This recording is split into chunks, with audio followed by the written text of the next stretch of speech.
Welcome to Ames Public Library for Retracing the Dragoon Trail in Iowa, a program brought to you through a partnership with Ames Public Library, the Iowa Center for the Book, Notes on Iowa, and Michigan State University Press.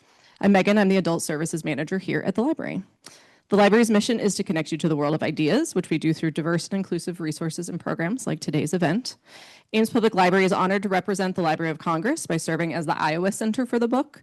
Each U.S. state and territory is host to a Center for the Book who is charged with representing the state's literary heritage and connecting residents with contemporary authors. Today's program will include our authors program and then time for questions at the end, followed by book sales and signings. He's doing double duty, so both of those will happen at the end. Hayden and her work to preserve prairies as they were disappearing. And we did lose somewhere in the range of 99.8% of our native prairies within the state. As somebody who was born in the northern tier of counties in Iowa, I think about wetlands in Iowa and how they disappeared. I'm really obsessed with drain tile. Not as much as maybe like Kristen Gredeman or Joe Otto, but close. You know, we talk about it a lot. We're like a weird, unique friend group of three. And I think about how that not only changes what the landscape looks like, but also what lives on the landscape. Because as a part of that change is taking place with landforms and land use, we also see what lives on land. So we experience incredible human population change across the 1800s as well. And the dragoons are tied up in that story. And don't worry, we're going to talk about what a dragoon is. We'll get there soon. Because if you're still just looking at the sign, like maybe you grew up like I did. I grew up on the southern part of the trail, or you're from Webster City, so you're where the trail ends, or maybe you've been to Fort Dodge where it begins, or anywhere in between. Boone, there's plenty of these signs. There's the north route, south route, alternate route. And I was just saw him and I thought it was like a guy with a funny hat. That's really all the more I thought about it as a kid, because I don't think you think about those types of things. And we're going to see complete human change in Iowa across the 1800s as we see the dispossession of the Sauk, the Meskwaki, the Bahoe Iowa. We're going to see the Winnebago Ho-Chunk be moved into Iowa and out. We're going to see the Dakota pushed out of the northern half of the state. And so that human change is a part of this story as well, because as the environment changes, it changes how people can use the land. And that's going to create some challenges. Sometimes when I talk about change in Iowa during this time period, people immediately talk to me about bison. Because we know in Iowa we have a system of animal life that's also going to be completely reordered. And I think about buffalo. I was just down at Neil Smith the other day. I had to go try to see that new white buffalo calf that was born there. But I also think about like elk. I was just out in the Les Hills this past weekend, and I was at a friend's place, and she's a poet that lives out in the Les Hills, and she was talking about how she saw an elk from her yard. It's like in Iowa in the 2020s. She said, I've been trying to call it every day since, making elk noises. I don't even know what that sounds like. I also think about, like, I'll be thinking about this the whole way back to Waterloo later.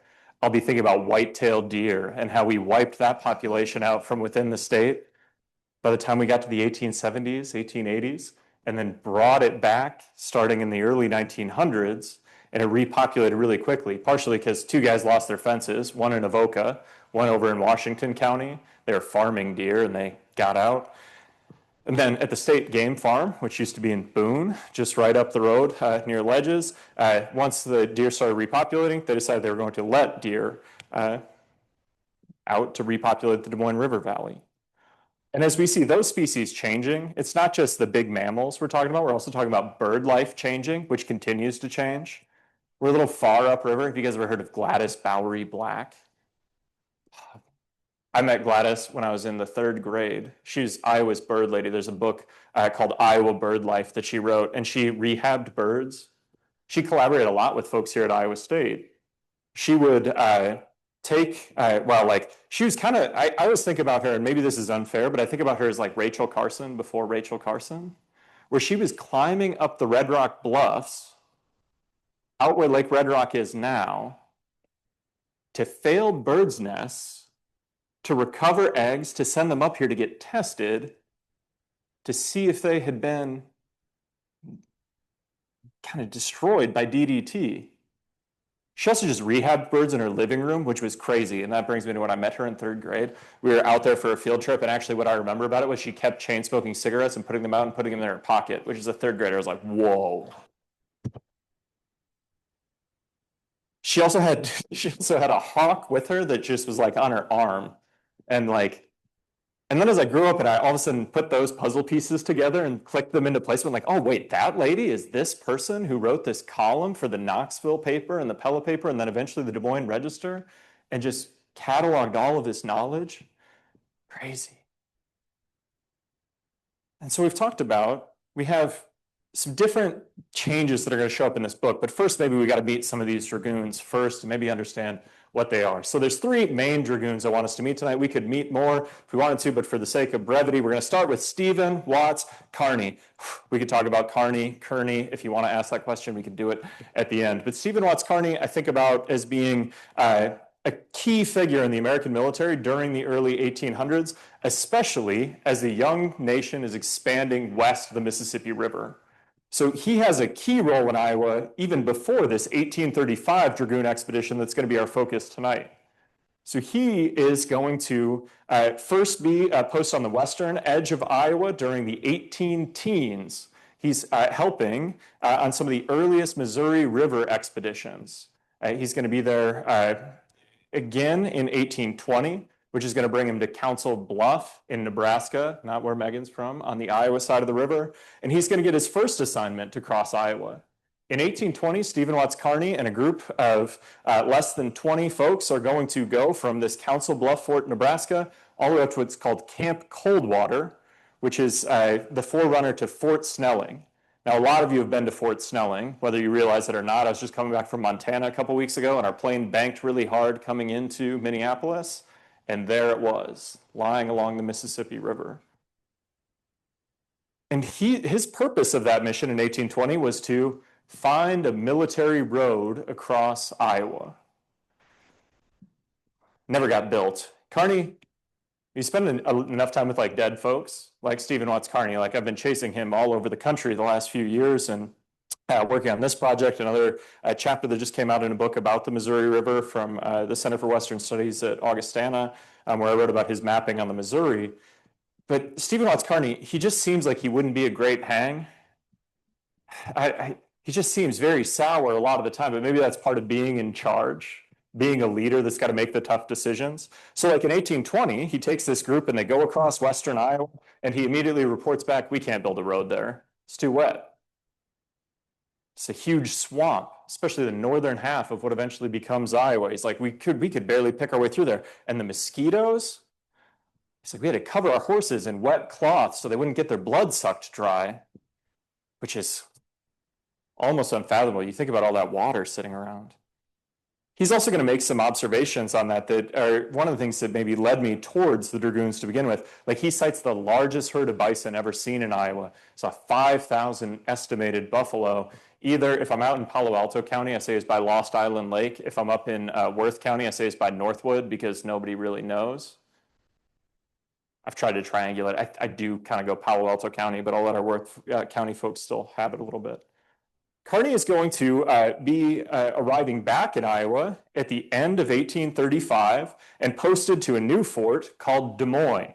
Now, don't get confused. It's not your neighbor just down the road. It's the original Fort Des Moines, which is the head of the Des Moines Rapids on the Mississippi River. There's a beautiful town there today that's called Montrose. And if you were to go to like the Mormon temple in Nauvoo, it's right across the river from there. And the Dragoons are going to get sent there because America is rapidly expanding and about to enter Iowa. He's coming off a disastrous expedition to what eventually becomes the American Southwest. They have a really brutal year in 1834 to the point of when they get back to Jefferson Barracks just north of St. Louis, he's going to go to this fort that's supposed to be completed at the head of the Des Moines Rapids. And kind of the person I've come to think of as his right-hand man, Nathan Boone or Nathaniel Boone, is going to actually have to convalesce at the fort at Jefferson Barracks for about a month before he goes out recruiting, trying to find more dragoons. And I always anticipate this is where like Nathan Boone covers almost 1,200 miles riding kind of tavern to tavern, trying to convince people to join this group. He's looking for 75 dragoons. An anticipated question that he had and got pretty frequently was one that maybe you have, which is, what's a dragoon? And I don't think he gave him the long history where he's like, well, originally dragoons show up in Western history on European battlefields as part of the French military because they had these elaborately carved dragon stocks on these early guns, and they would ride horses around, but they would get off the horses to fire the guns because guns and horses not used to each other yet. He might have talked about how we've had dragoons in American history as long as we've had American history. You think about here in our 250th summer, Washington's going to raise 4 regiments of dragoons during the American Revolution. They're going to see extensive action throughout the conflict. And they're going to be these horseback troops, if you want to think about them, like cavalry, which is eventually what kind of the dragoons are going to evolve into by the time of the American Civil War. They are going to be horseback soldiers that are going to be deployed in these conflicts. Now, when the Revolution ends, we see the dragoons kind of fade from the historical record. We didn't keep a standing military in the same way in the early republic that we do today. So the dragoons kind of disappear, and then they come back in the War of 1812. When that conflict ends, we see them disbanded again, and they arrive back in the 1830s as a completely reconstructed, almost new thing. And aside from the signs, one of the other places I ran into dragoons really early in life was Little House on the Prairie. Now, they're not called dragoons in the book, right? I was reading this on FaceTime with my niece. I'm trying to brainwash her into all the things that I like. And all of a sudden, I lost my mind because we got to the point where Pa overextends. He moves beyond the treaty line into Indian territory, and the government comes and burns down his house. And I was like, dragoons. I was also talking to her about this because she was learning in school recently about the Indian Removal Act of 1830. Now, she's been in 8th grade much more recently than you, as she just finished it. And as I was quizzing her about this, she got 4 of the 5 tribes, and she told me, well, there were these tribes from the American Southeast that after the Indian Removal Act, they went on the Trail of Tears and they ended up in Oklahoma. That's kind of how I remember it in middle school or whenever I learned about that. And we were talking about, she missed the Chickasaw, but she did get the Cherokee, Seminole, Creek, and, oh man, I may have missed one. No. But like many federal bills during that time period, the dragoons are going to be reborn in the 1830s as an after effect of the Indian Removal Act of 1830. I don't know if you know this about the government. They put things into bills. And then if you read them carefully, you're like, oh, that's not what I thought that was about. So one of the things that is in the Indian Removal Act of 1830 are a bunch of provisions that are going to provide for America's expansion west of the Mississippi River. One of those things is going to be a series of forts stretching from Fort Snelling in the north all the way down to forts opposite Indian Territory in modern-day Arkansas. We can see this play out in Iowa in a pretty clear way, and the dragoons arrive as a part of that mission. The dragoons are going to be refounded in 1832. Nathan Boone has just come out of Iowa, his first trip to Iowa. He's here as a part of the multinational Treaty of Prairie du Chien in 1825. He gets a task of surveying what's called the neutral line between the Sauk and Meskwaki in the south and the Dakota Sioux in the north. And so him and a small group of guys, I'm like overly simplistic, so I think about this as like football chains. You guys watch football. If you don't, you won't get it, but they like have chains that are 10 yards. I picture them just dragging football chains across Iowa. That's probably not how they did it, but no. I talk about that in the book. We won't talk about it tonight. But he goes from basically Fish Farm Mounds, we'll test your Iowa geography, just south of New Albin in Iowa's extreme northeastern corner, just north of the Yellow River State Forest, where that's at today. And they run a line. It kind of is going to have a correction line at Decorah, and go south a little bit and jog, and then it ends all the way out at where Frank Gotch State Park is now, at the east and west forks of the Des Moines River. And so he's already surveyed a huge chunk of Iowa, even before he arrives back with the dragoons and these new men he's recruited during the 1830s. Now, if you're wondering, because I've missed this part, he has a very famous father. His dad's a guy named Daniel Boone, who I'm sure you've heard of, who taught him how to survey. And is certainly going to set his life in motion. But one of the things growing up in Iowa that I never realized was like, Boone is not Daniel Boone, it's Nathan Boone. the Boone River is named for Nathaniel Boone, Boone County, which for whatever reason is one of the only Iowa towns that has the same county seat as the actual county name, and it's not a different, I don't know, whatever. Way to go, Boone. Next thing we need, I know, people love the Toreadors. I can't even make the joke where it's like, Boone should be the Dragoons, though. Like, if there's ever a missed opportunity for a high school mascot.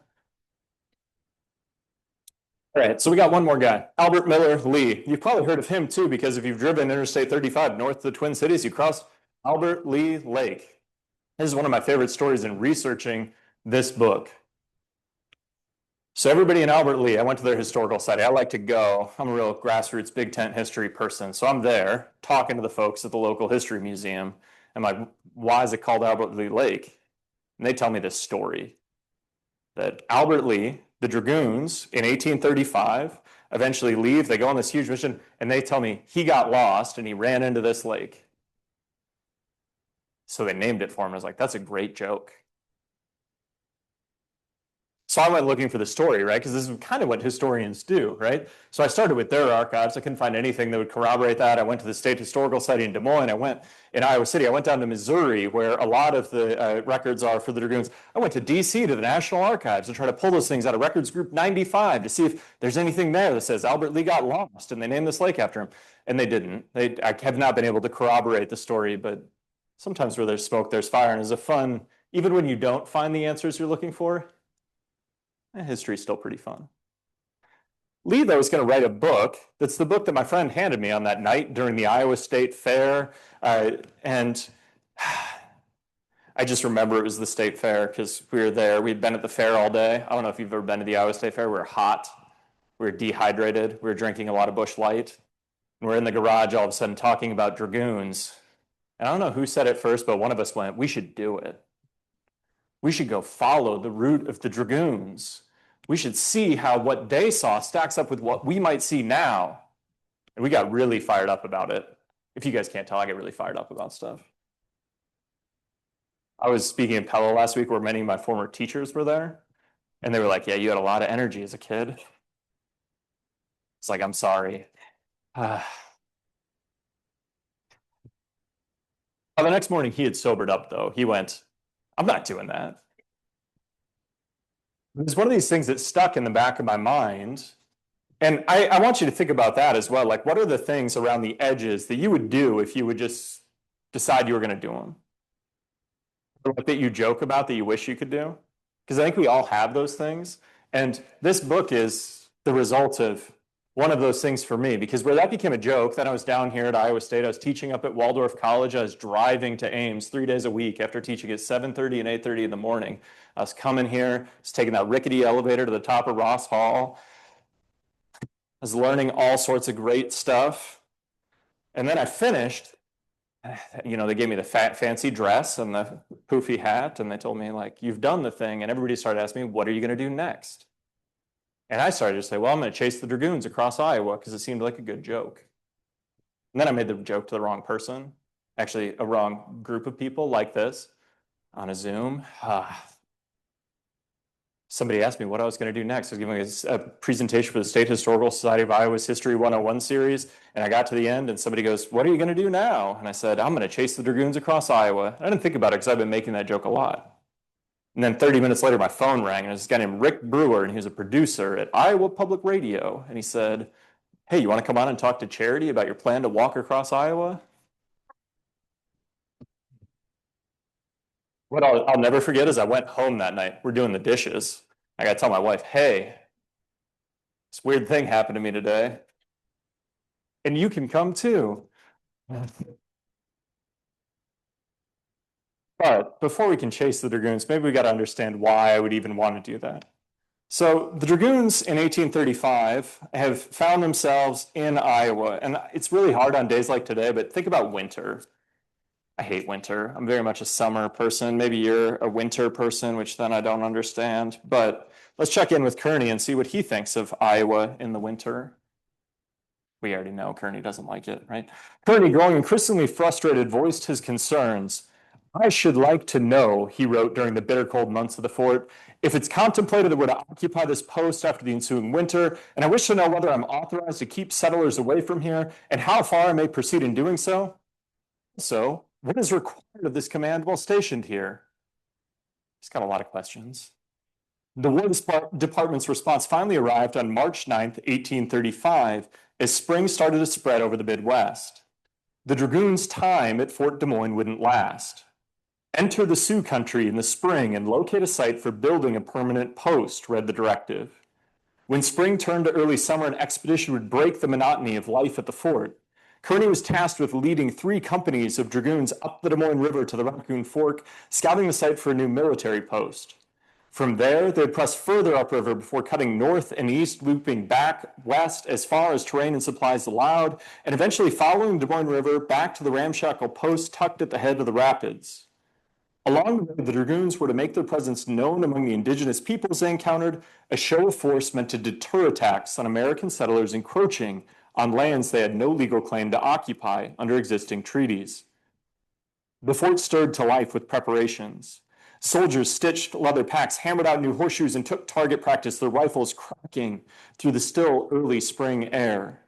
Steamboats arrived with fresh provisions, and daily inspections ensured that every carbine was in working order. By June 7th, 1835, the Dragoons were ready.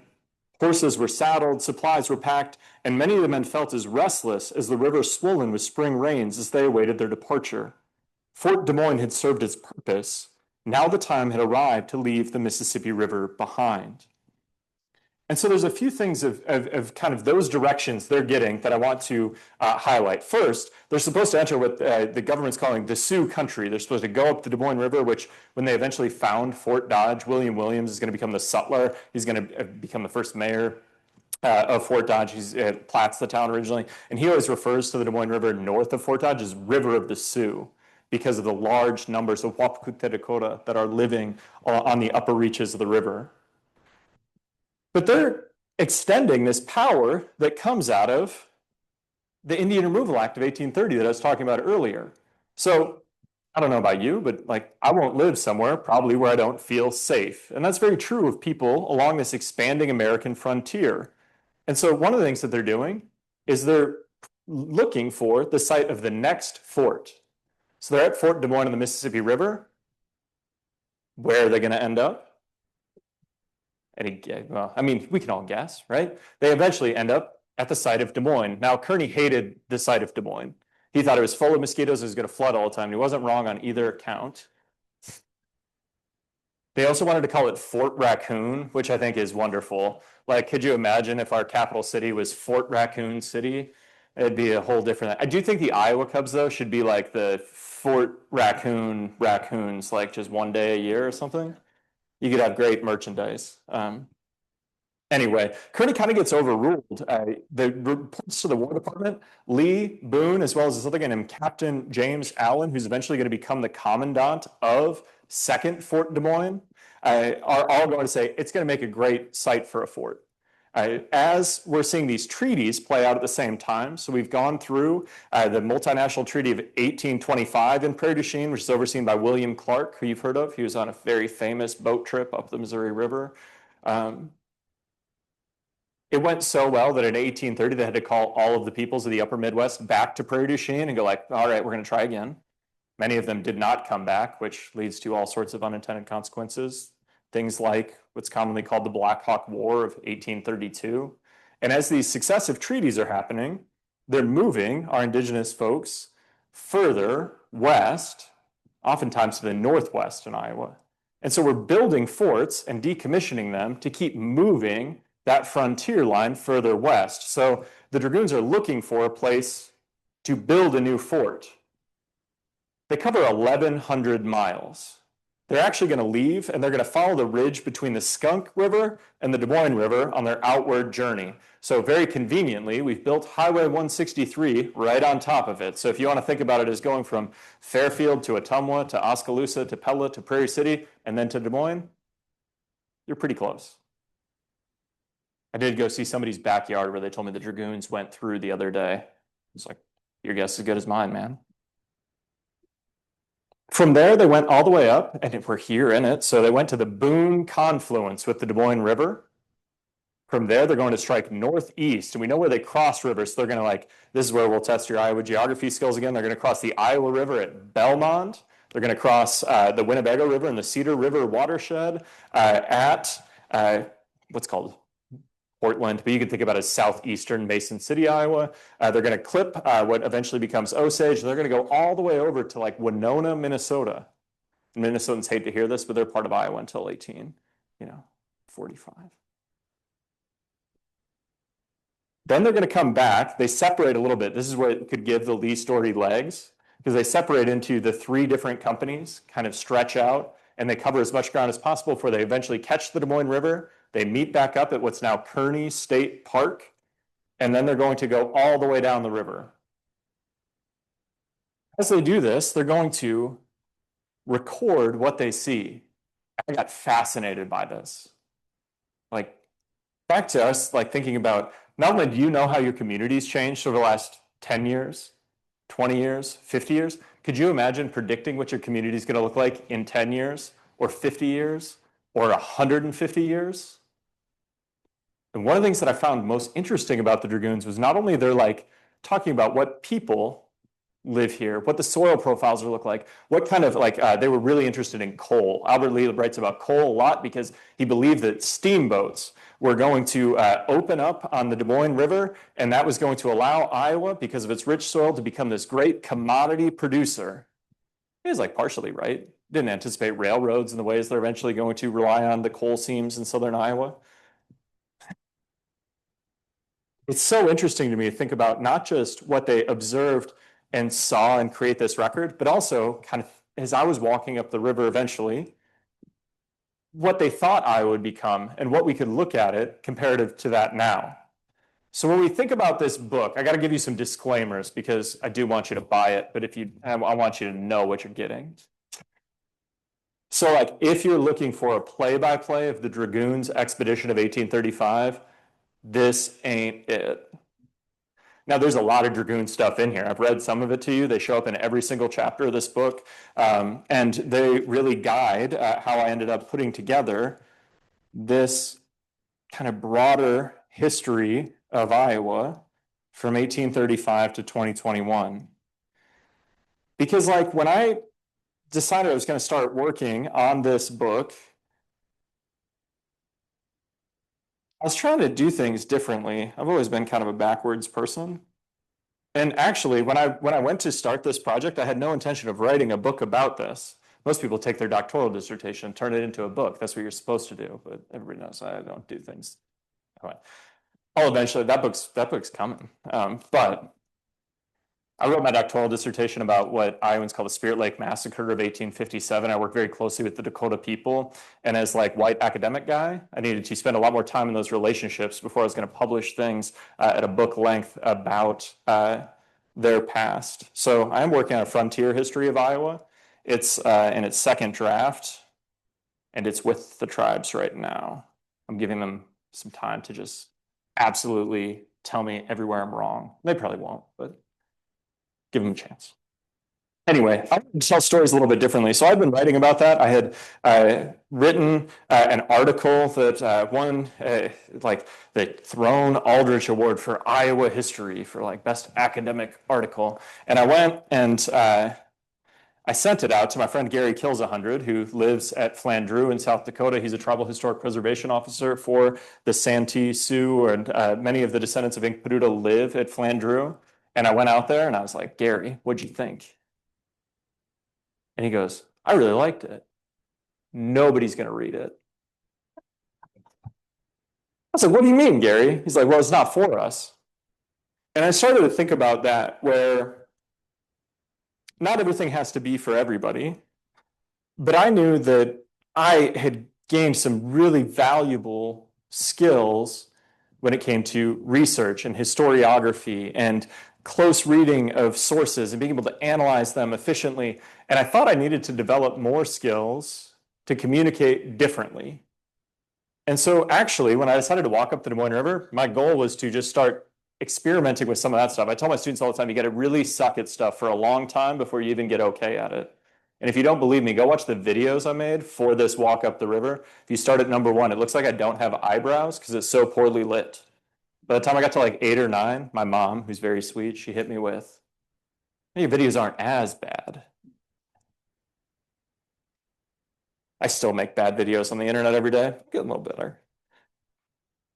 And then I was like, oh, I'm going to make some photo essays. I didn't own a camera that wasn't on my phone, but I knew if I put this intentional thing in front of myself and decided I was going to walk up the Des Moines River to see what the dragoons saw, I would then be in a position to maybe learn some things about connecting with different people. So before I went on Iowa Public Radio, I made the world's worst website.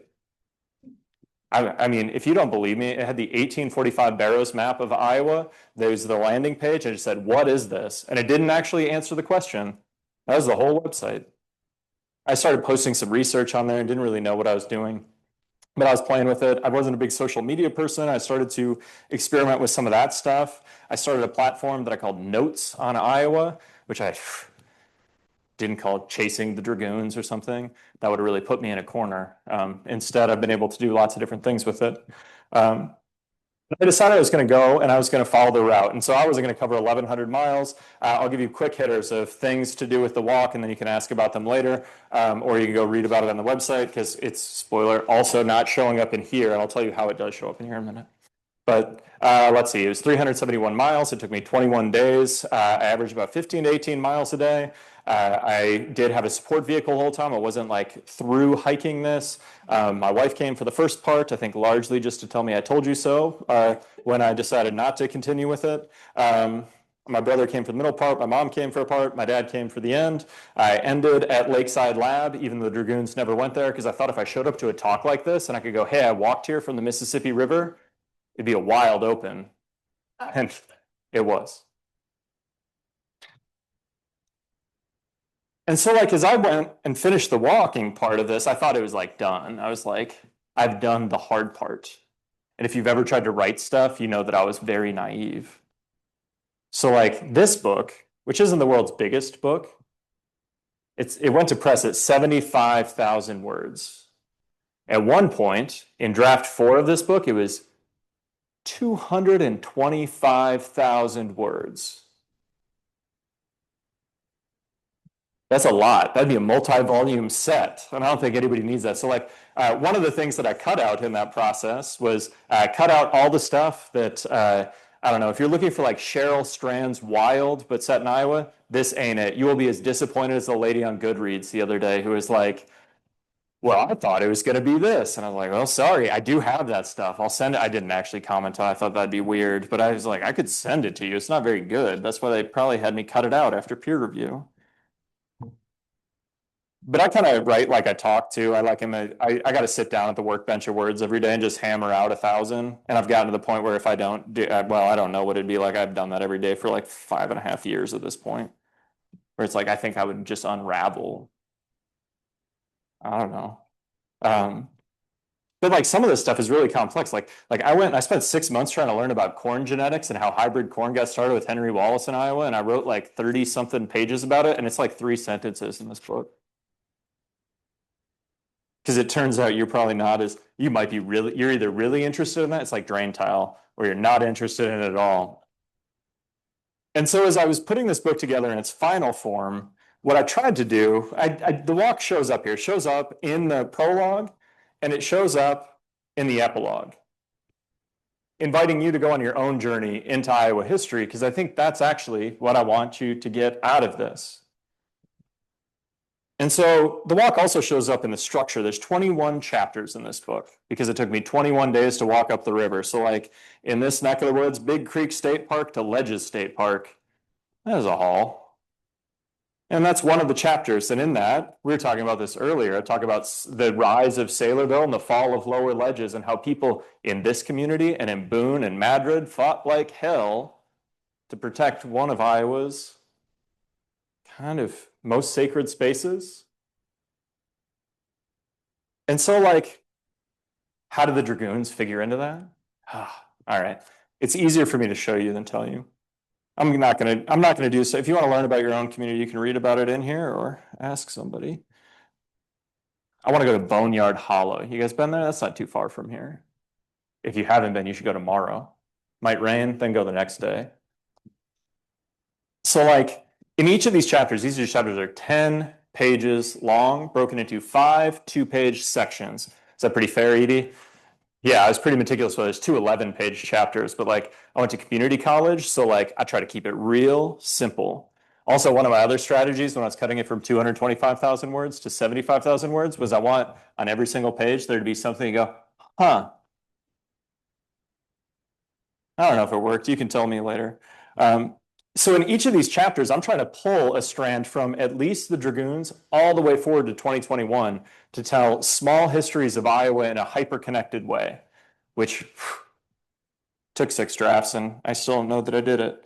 But let's go to Boneyard Hollow. So long before the sharp clang of cleavers or the hiss of steam rose from the bustling packing plants of Fort Dodge, the land at the confluence of the east and west forks of the Des Moines River was already a place where people, driven by necessity, showed resourcefulness to harvest sustenance from the natural world with courage and cunning. Just off the river's west bank, tucked unassumingly along the winding main road of Dolliver Memorial State Park, lies a place with a name alluding to a grisly past, Boneyard Hollow. The shallow sandstone gorge slices through the park's northern edge, shaded by oaks and maples, often quiet save for birdsong.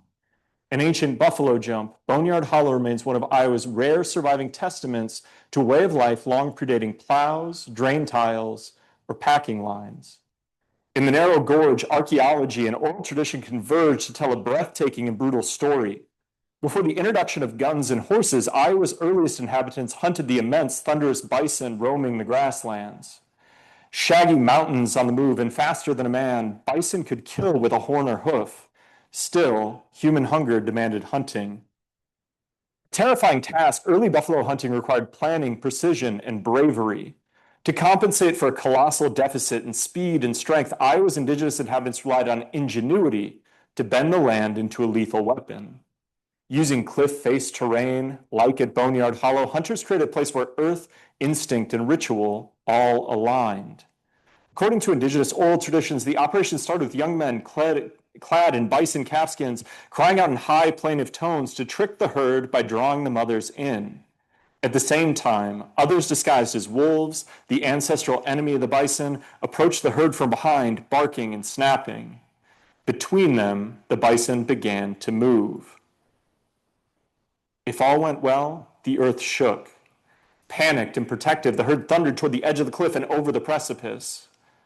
At Boneyard Hollow, archaeological surveys confirmed what the stories long told. Iowa's indigenous peoples used the site as a buffalo jump. Archaeologists unearthed bison bones and butchering tools, arrowheads, and stone knives, each a remnant of victories measured in meat, hide, and marrow. The canyon holds other secrets carved into the soft sandstone. Petroglyphs, ancient symbols etched by human hands, perhaps thousands of years ago, speak of a distant past. Witnesses to the complex interactions taking place along the Des Moines River long before Kearny's dragoons marched from Montrose, the scratchings in stone remind Iowans the landscape never existed as an empty wilderness or a blank page waiting for settlers to write the first records. Human hands had already inscribed hundreds of years of history. I told you I'd forget the slides. So like that's where that chapter opens, right? With that 2-page section. That's the deep past, long before the Dragoons. And then it moves to talking about, well, the Dragoons on the expedition, if Kearny saw 5,000 bison in 1820, what did they see in 1835?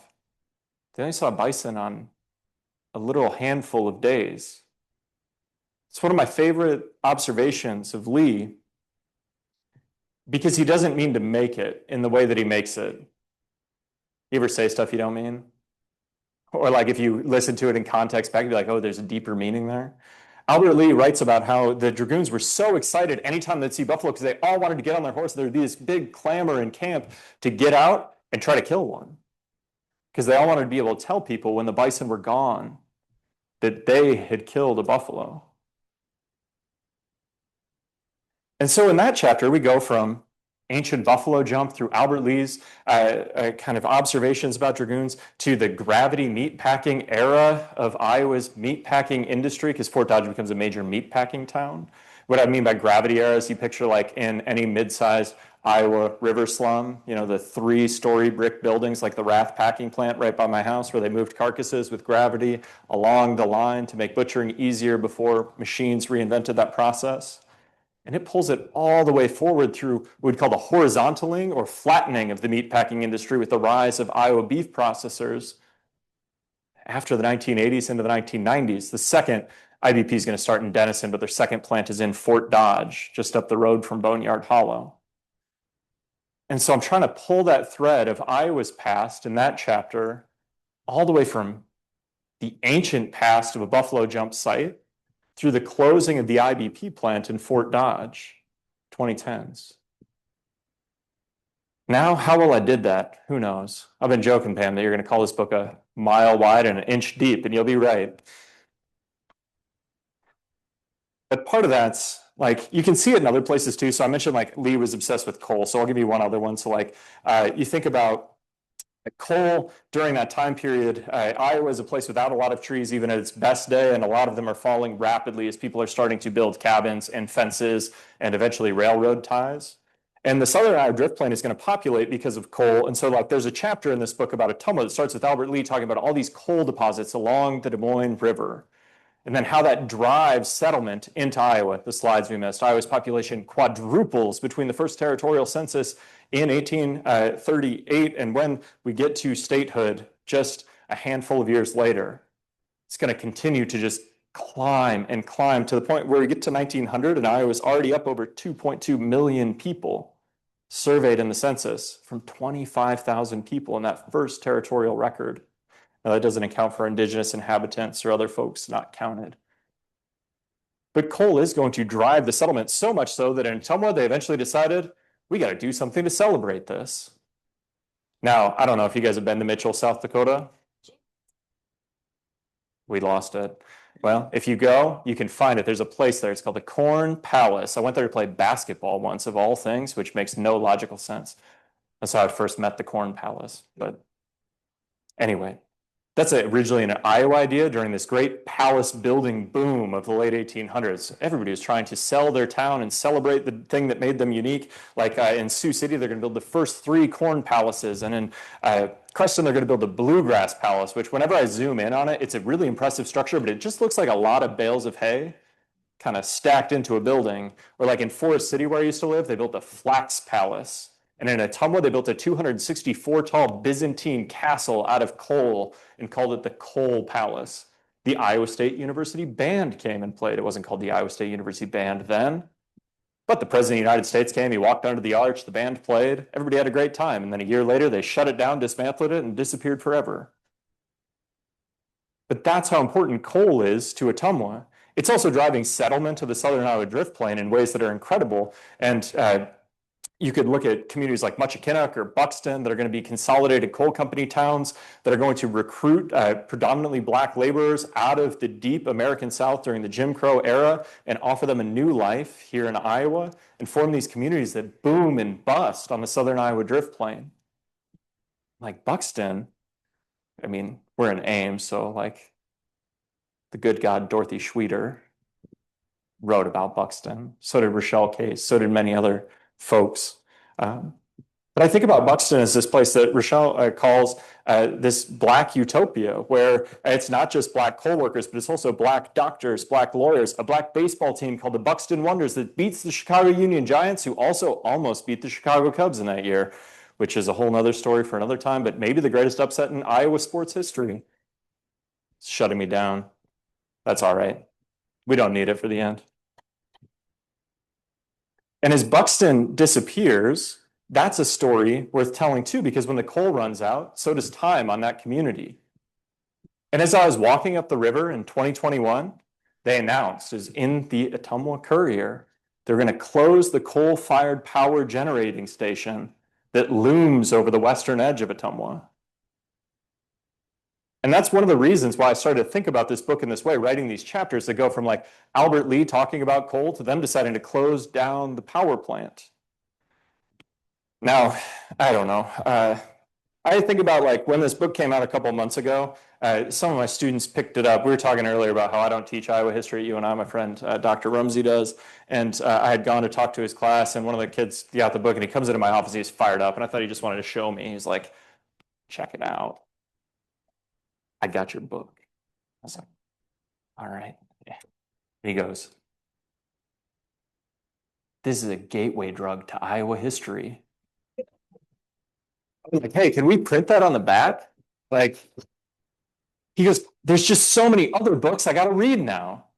And I was like, yeah, that's the thing about writing a book that's a mile wide and an inch deep. And this is one of the things that I want to be really adamant about as we talk about this, because you can't do this type of history without the work of so many other people, some of them in this room, where it's like, I don't know, I couldn't write about the like the farm crisis shows up in this book and the hollowing out of our towns, and I couldn't do that without Pam's book, When a Dream Dies. And if you haven't read that yet, you should. Or like we're in Ames, so we could just do Ames people. You know whose book was really important to this?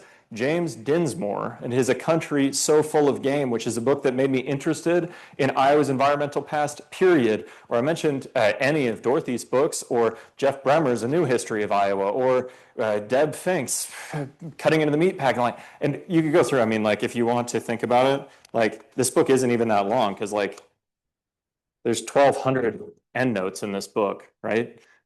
Because you can't do this type of history without the work of so many other people that have taken the time to meticulously research and write about our state in ways that continue to just absolutely bowl me over. And I am like an academic, but I'm a big tent history person. And I think about like, there's a lot of folks that show up in this book that aren't cited either. I ran into Jeff last week. He hit me with, "You only cited my book X number of times." I was like, "I inline cited your book a bunch of times." Think about all the folks who like are doing the work of history in our communities. You were talking to me about genealogy earlier, and like I was thinking about genealogists or folks that are doing that very close local work, mainly because of interest, right? And you're putting together a piece of that puzzle. And I'm working on a different piece of the puzzle. And if you're at your local historical site, you're working on another piece of that puzzle. And if we're all doing those pieces and we bring them together, man, that puzzle is never going to get done. We're just going to find more pieces. But we are going to see the picture a little bit more clearly. I think about, and this has been on my mind a lot because one of these ladies passed away a couple of weeks ago. But when I first got hired at Waldorf College up in Forest City, that was my first job. I taught there for 11 years, and I went to the Mansion Museum on North Clark Street. Anybody ever been to the Mansion Museum? That's worth checking out. It's a great local house museum. And there's a research center attached to that called the Vibrant Whitest Historical Research Center. And I walked in there and I had my little suit coat on and my necktie, and I went, "I'm the new history guy." And this shriveled little old lady, I mean that with the utmost care and love, she looks at me and she goes, "I know who you are." And I was like, "What do you mean?" She hit me with the one finger. She gets up and she goes over, and there's just a wall of filing cabinets. And she walks over there with complete confidence, goes to the middle, pulls this drawer open, pulls out a manila folder. And at the top, it says Dan and Kay Mason, who are my folks. It says 1985 to 1992, because my parents are the only people that moved to Iowa during the farm crisis. That's when they lived in Forest City. My dad was coaching basketball at Waldorf. And she starts telling me stuff about myself I never knew. She flips it over. She's like, "You finished last place in the most beautiful baby contest." I was like, "Well, some things never change, you know?" She goes, "1991, your grandparents came from Chicago and they had a nice visit." And she goes, "And if you stick around, you'll outgrow this folder." And she goes, and she turns, and it's so cinematic in my mind. She gestures, and behind her, there's this wall of binders. Because I don't know if you know this about history, folks, love binders with plastic sheets in them. She goes, "You get too big for a folder, you get a binder. You get too big for the binder, you get a box, and then you go in the closet." I'm like, "I don't know that I want to go in the closet."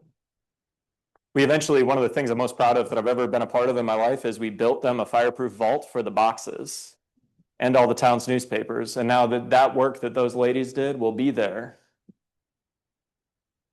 She goes, you get too big for the box, you get your own room, but you got to pay for it and your Terry Branstad," which that's a Forest City thing. And I was thinking about how much I enjoyed bringing students in to just meet those two ladies and tell them, hey, Ruth and Carol, Ruth Lybrand, Carol Whitus, Carol, who's just passed away. She's in her 90s. Ruth passed away a couple years ago. From 1972 until last month, one of them was at the Mansion Museum in Forest City every Tuesday or Thursday afternoon from 1 to 4 p.m., preserving that town's history.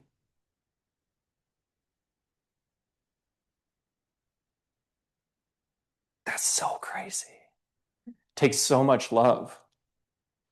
And I think about, I've been telling you a lot about like what this book is or isn't. I guess I've been telling you what it isn't, and I should probably tell you what it is. And I've got one other quick story, and then we can do some questions, and we got some DAR thing to do with Kelly. It's going to be great.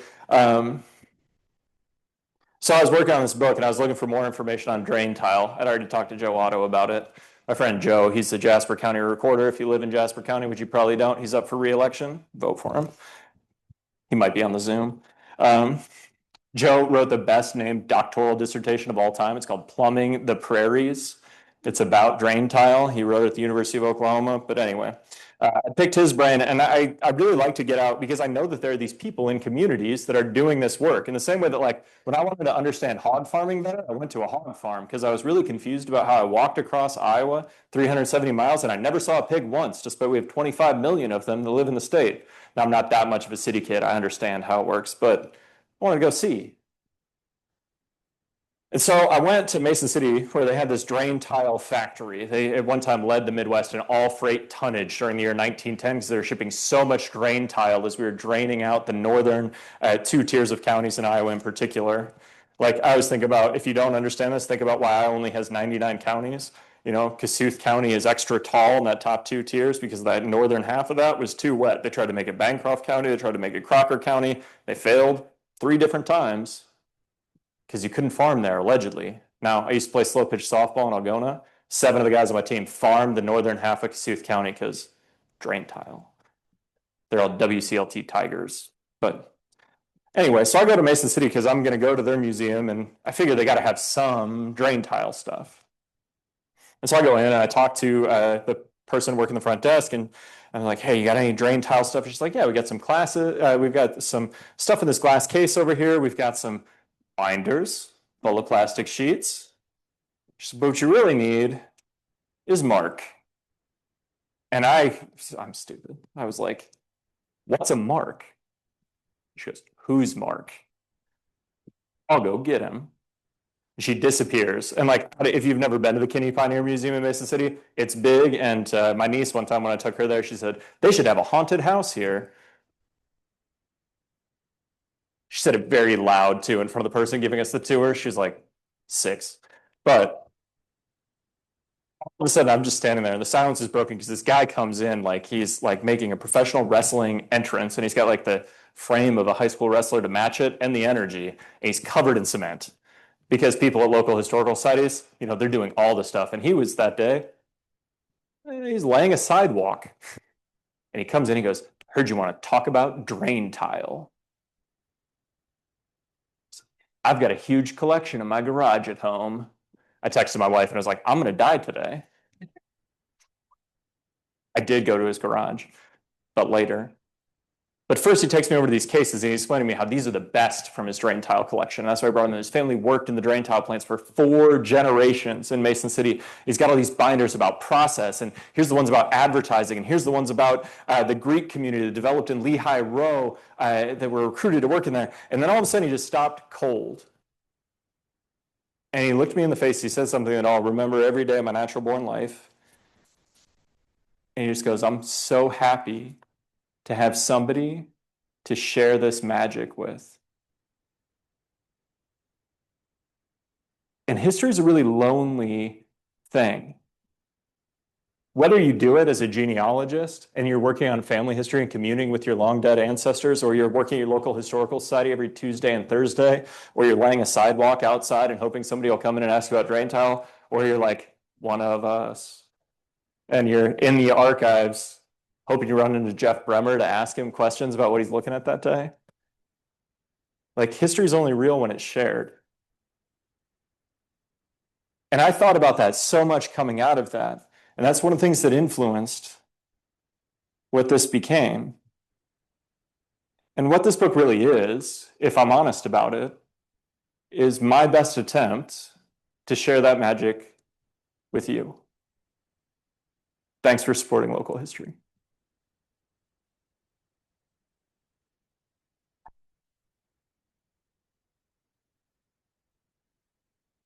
You can tell I teach. I hit 8 o'clock on the head. Does anybody have a question? I'll bring you a microphone. Just one sec.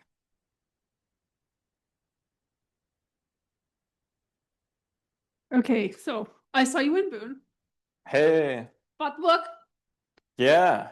I was hoping that when I got to the Boone section, you would talk about Henry Lott. I do, yeah.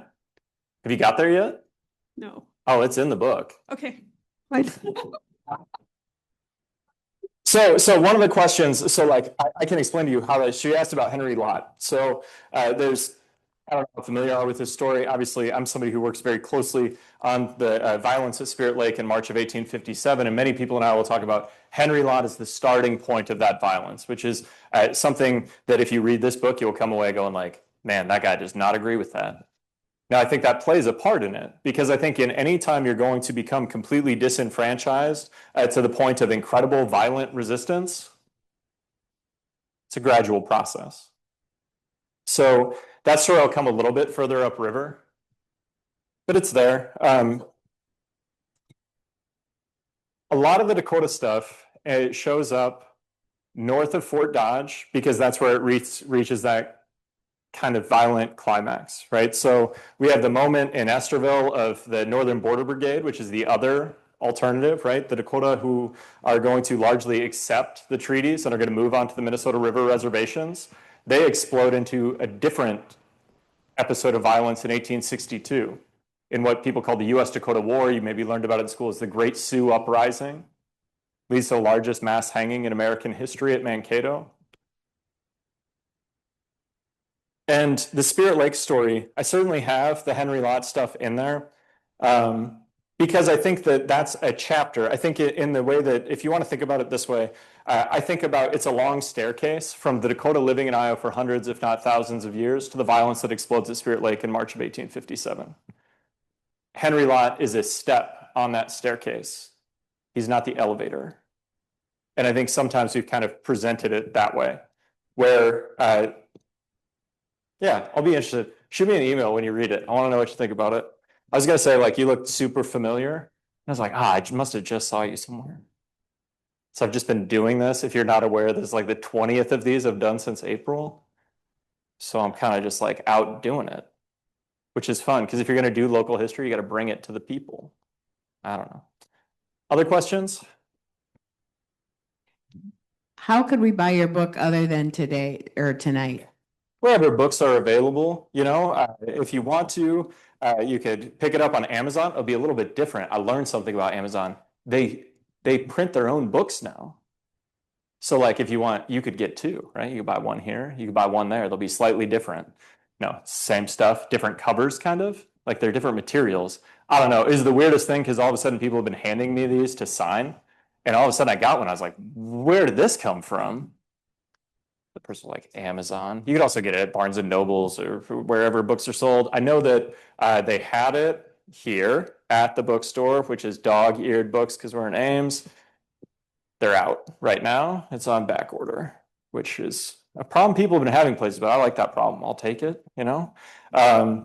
If you do want to pick it up tonight, it's $35. It won't charge you tax if you don't tell the government. And I shouldn't say that on the Zoom. I'll take cash, check, card, firstborn child.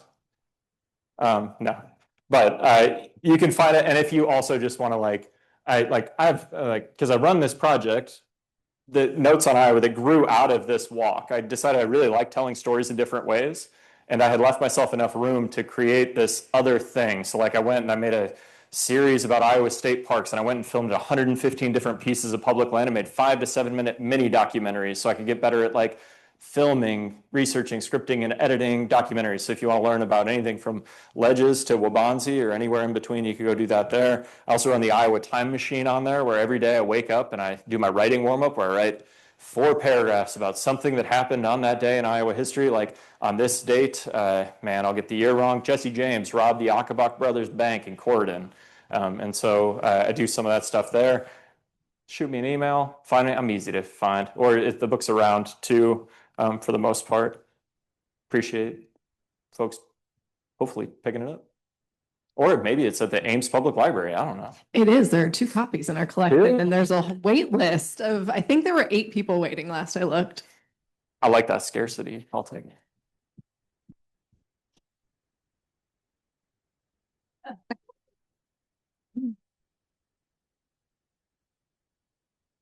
I want to know about walking the Dragoon Trail because I have these visions of you going through, 3-foot tall grass and such. Where did you walk? So I only walked through one cornfield, and it was on purpose because I kind of just wanted to relive the detasseling days. I don't know if you guys had that experience where I didn't put on a trash bag or anything, but no. So when I started to sketch the route, one of the things that's a real challenge is the Dragoons are creating some of the first maps of Iowa. Albert Lee creates a map that accompanies this. And I know that they're on that ridge. We know where they're crossing rivers. And then also, as I mentioned very early in this talk, 99+% of our land surface changes.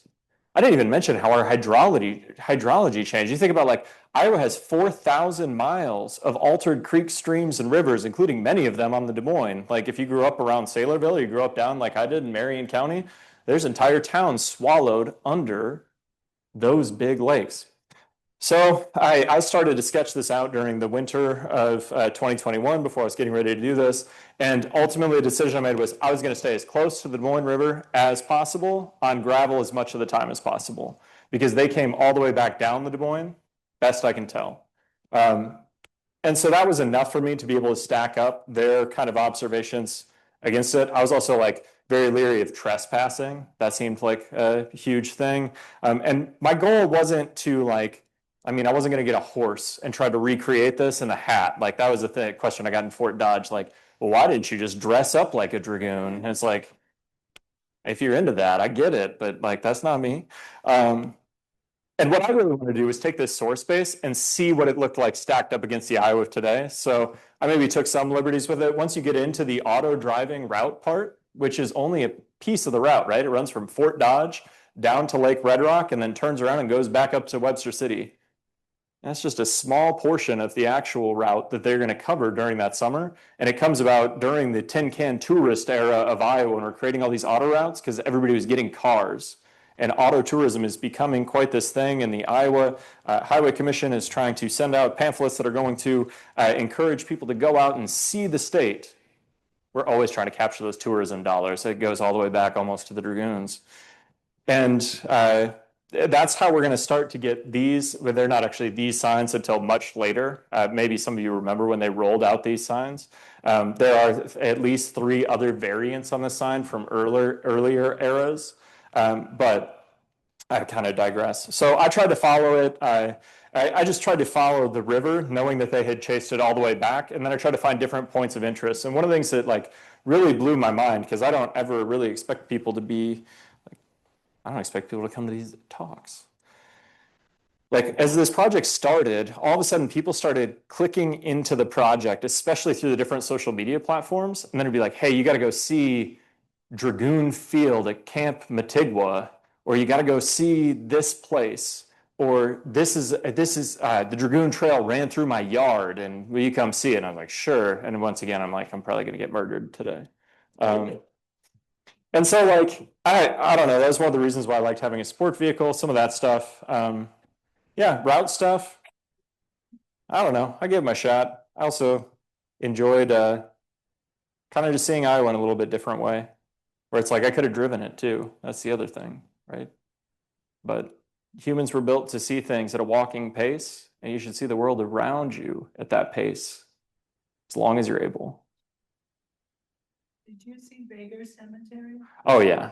That ties into our Henry Lott story. She was asked about Veger Cemetery, which is where Henry Lott's wife is buried at the Boone Confluence. That's where the Dragoons turned to the northeast. I just go out there for fun a lot. I did go during the walk. This section, and you guys are right adjacent to it, I try to not tell that many people because I don't want them to know. I guess I wrote a book about it, so they're gonna know. It's the best part of Iowa that nobody ever talks about. Like, I think you guys have kept it a secret on purpose.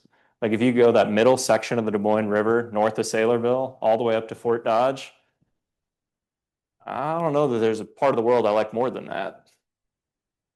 I keep telling my wife we're going to retire there, and she knows to take my jokes seriously now after this walking.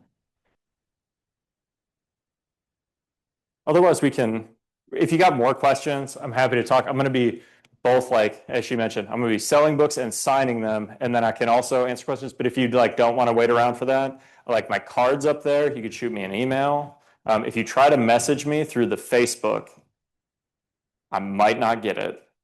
Like, hundreds of thousands of people don't try to message me on Facebook, but interact with the project on my platform every week. And so, like, people be like, why didn't you get back to me? It's like, well, there was 50 of them. Anyway, so shoot me an email, call me, come tomorrow night in Polk City, hang out at Big Creek Historical Society or Madrid next month, or I don't know. I'm sure we'll cross paths down the road if we're lucky. Thanks for coming.